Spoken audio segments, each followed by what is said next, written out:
Hello everybody and welcome to another video. You see the title and you think to yourself, is Papa Yam going to applaud the accomplishments of Honda's rich history that has led them to being a household name in motorcycling, or is he going to tease and poke fun and criticize them for being boring and catered towards nerds and DCT sexuals? Well, boys and girls, I think there is only one way to find out. You're going to want to watch the whole video and you're going to have yourself buckled up and settle in and get ready to have your feelings either validated or your opinions hurt, because that's what you guys all want, right? Validation from the YouTube meme lord who gives away all the cool motorcycles. That's alright, you're not the first person to feel this way. It's a power that I do not take for granted. Anyway, let's cue up Dig It by the D10 boys and hit the motion picture holes, because we're about to dig in and determine once and for all if Honda really is the best of the big four. As always, I'd like to thank you for watching and encourage you to subscribe if you have not already, and while you're at it, you can click that notification bell to always be up to date on new uploads. Today's video is supported by Flying Eyes. I will let you know more about them later in the video as well. So we want to determine if whether Honda is the best of the big four. For the novices in the room, the big four refers to Honda, Yamaha, Kawasaki, and Suzuki,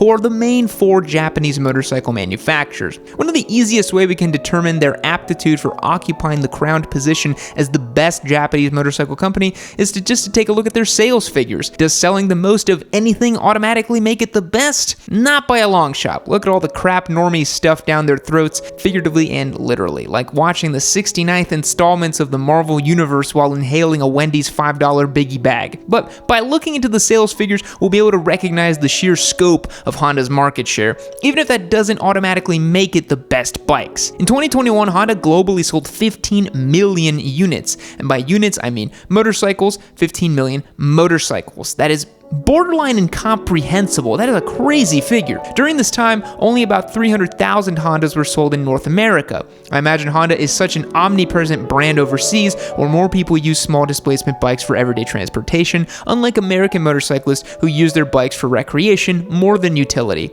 And cue the keyboard comment warrior telling me that they ride their bike every day as a commuter and it's the most useful thing in the world. We're talking in the aggregate here, folks.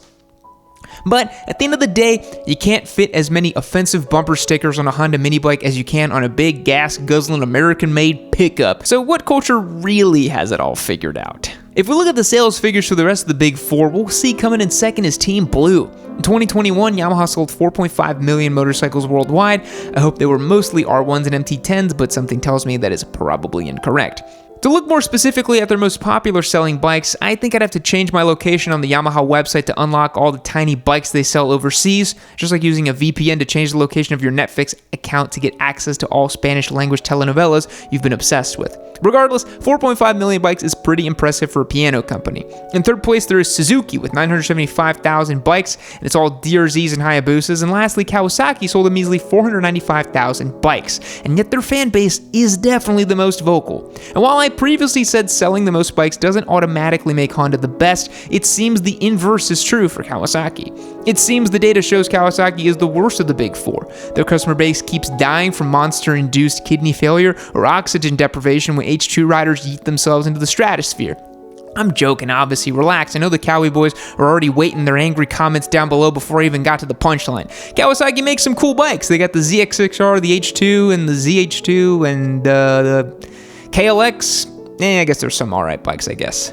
Do you see that? Yeah, up there, it's a bird, I think, or maybe a plane. No, it's a Turbo Busa on its way to crest the outer regions of our atmosphere. Oh no, wait, it's Flying Eyes. If you haven't heard, Flying Eyes sunglasses are now available on shop.yamadoob.co. We've worked with them for a little bit now and are super pleased with their sunglasses. While they were originally designed for pilots, motorcyclists have found them just as useful. They're thin, lightweight, and flexible, making them super comfortable to wear inside your helmet. A great problem solver. Flying Eyes are made of an aerospace polymer called Resilamide that makes these frames super flexible while being nearly indestructible. The lenses are 100% UV resistant and shatterproof, so no need to worry about accidental drops. We have a bunch of different styles over at the shop, so be sure to find the one that matches your style. Head over to shop.yamadoob.co to check them out. Thank you, Flying Eyes. Now back to the video. Okay, so we kind of all knew Honda sells a ridiculous amount of motorcycles, but now we have the cold hard facts to back it up. Let's look at their reputation for reliability and build quality. Cue some more keyboard comment warriors. In honor of this being a Honda video, let's get nerdy and check out the Consumer Reports. According to 12,000 motorcycle owners surveyed in 2015, Honda was tied with Suzuki as being the second most reliable,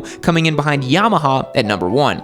They were ranked by the percentage rate of failure of a motorcycle after 4 years, with Yamaha having an 11% failure rate and Honda having 12%. Suzuki was in 4th place with 17%. This is all sounding pretty arbitrary because what does a failure rate even mean? The owner never changed the oil and the engine blew up? These surveys are always suspect to me because people don't take care of their motorcycles and then blame it on the manufacturer. But if anything, this doesn't tell us all that much besides the big four are the most reliable motorcycles, significantly ahead of Harley, Ducati, and even Triumph, but we already knew this. This Consumer Reports thing is kind of junk. Anecdotally, Honda is known for being incredibly reliable. You'll see this on the internet everywhere, but not really any more than the rest of the big four who also make incredibly well-built motorcycles. It could also be considered that small displacement commuter bikes don't see the wear and tear that a high horsepower motorcycle does. A 125cc mini bike will likely be more reliable than a 200 horsepower liter bike despite the manufacturer because it has so much more failure points. It is making less power, has fewer moving parts, and has no complex tech that can go awry. Plus, it won't spend a majority of its life getting redlined tickled by an 18-year-old with a trust fund. Since Honda sells so many mini bikes around the world, that could play into their reputation for being the most reliable, when in all reality there's probably no reason to think that the rest of the big four are any less reliable. Maybe in the 70s when Honda was leading the pack they were more reliable than other Japanese brands, but today they're all basically neck and neck. We looked at sales, we looked at reliability. I guess that leads us to talk about performance and innovation. Well, Honda gave us the motorcycle world a hard-on with the CB750, coined the original superbike upon its debut in 1969. And despite decades of innovations, race wins, and industry milestones, it could be argued that they are not really the top dog anymore.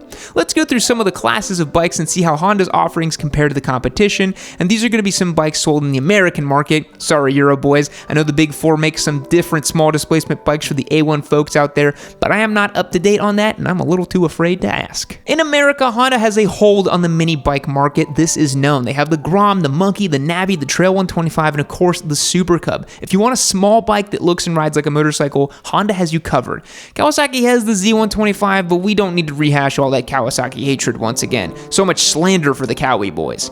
When you compare the entry-level sports bike from the big four, you'll find that many differences to be negligible as well, as none sport any particularly advanced features. Suzuki makes the GSX-R 250, so they're automatically disqualified from the competition, so that leaves the CBR 300R, the R3, and the Ninja 400. The Honda CBR 300R has a 286cc single-cylinder engine that makes around 30 horsepower and has a price tag of $4,899. The Yamaha R3 has a 321cc parallel twin that makes 41 horsepower and comes in at $5,500. And lastly, there is the Ninja 400, which has the 399cc parallel twin that makes 44 horsepower, and the Ninja costs $5,300 in black paint. All bikes are beginner friendly and follow the same pretty standard beginner sport bike framework. For a substantial increase in power, it's hard to deny that the R3 or the Ninja 400 might be worth another $1,000 to have a few extra ponies to keep you entertained. Sorry Honda, we don't really think you're the best in the entry-level sport bike category. Spoiler alert, they're likely not the best in the middleweight sport bike category either. The CBR 600RR is about 15 horsepower down on bikes like the Kawasaki ZX6R, which makes about 125 horsepower. Not only is it down on power, but the CBR also costs you over $1,000 more and doesn't come with many of the same tech features that the Ninja does. You could make the case that the 600s haven't been updated in a long time, but bear with me here. Suzuki has the Gixxer 600, which also is a little bit more powerful while being on par with the Honda as far as lack of its features, and Yamaha recognized that 600cc bikes are kind of dumb, so they don't even make the R6 anymore. And no, that doesn't automatically make yours worth 15 grand, so they no longer have a horse in this race. I'd say this Ninja ZX6R is probably the best bang for your buck in the 600 class. It is comfortable enough for the street, comes with some cool tech, and has a little bit more grunt than the extra 36 cubes.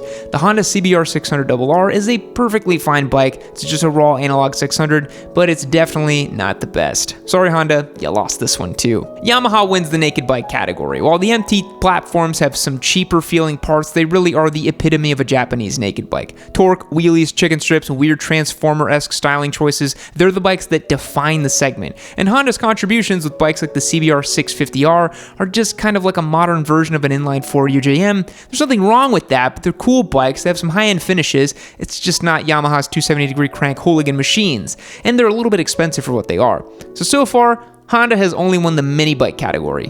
Yikes. For the average rider, any one of the leader bikes from the Big Four will be plenty. It's mostly a matter of deciding whether you want a lime green Kyle Energy Kawasaki with a snatchy throttle, or are you more of a cargo shorts and flip-flops Gixxer squid type of guy and you don't want an advanced screen. Maybe you're a Yamaha Crossplane audiophile, or do you like red? See, I can't even think of a CBR 1000RR stereotype. It's like they're all really fast and kind of expensive. Which one do you like the look of more or identify with? So it's not really any winner in the leader bike category, except for maybe the R1, let's be honest. Then I guess we can look at the Big Four's crazy open class super bikes. Suzuki has the Busa, Kawasaki makes the ZX14R, the H2, and the H2R, and I guess Honda's most extreme bike would have to be the CBR 1000RR SP Fireblade. It is super fast, it handles well, and does have pedigree, but it doesn't have forced induction, it doesn't have Kanji, and it doesn't have a 1.4 liter engine. It also sucks really bad at winning races in World Superbike. It's just a really fast and good motorcycle from Honda. A great bike, but not the best. Honda makes the best metric cruisers and touring bikes, there's no doubt about that. The Rebel 1100 and the Goldwing, no debate from me there. Lastly, we'll look at some ADV and dual sport bikes. Had to put it at the end to not lose viewership from all the pavement princesses, but if you are an ADV boy, leave me a comment down below. You are seen, you are viewed. Wow, look at me talking about some ADV bikes. Honda's newest generation of dual sport motorcycles are really cool. The CRF 300L and the 450L are arguably the best dual sport contenders from production from the Big Four. The KLX 300 from Kawasaki is a notable contender too, but it gets outshined by the CRF 450L from Honda, which is probably the best bike in its class for the money and for the longevity of it. Yeah, it's a little heavier than the Husky 501s, the KTM 500s, but come on, it's a Honda. It's going to run so much cleaner and easier than a KTM or a Husky.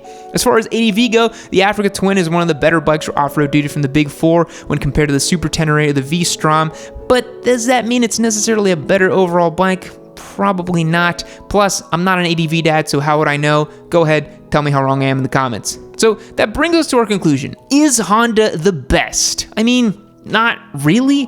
Are Japanese motorcycles the best? In a dollars and cents and cost-benefit analysis of money spent versus motorcycle gained, yes, that would be damn near impossible to debate. And I suppose since Honda has the most brand notoriety and sells the most bikes, they get to be the spokesperson for the entire industry, even though they don't universally have the best performing motorcycles at their cost when compared to other motorcycles from the Big Four.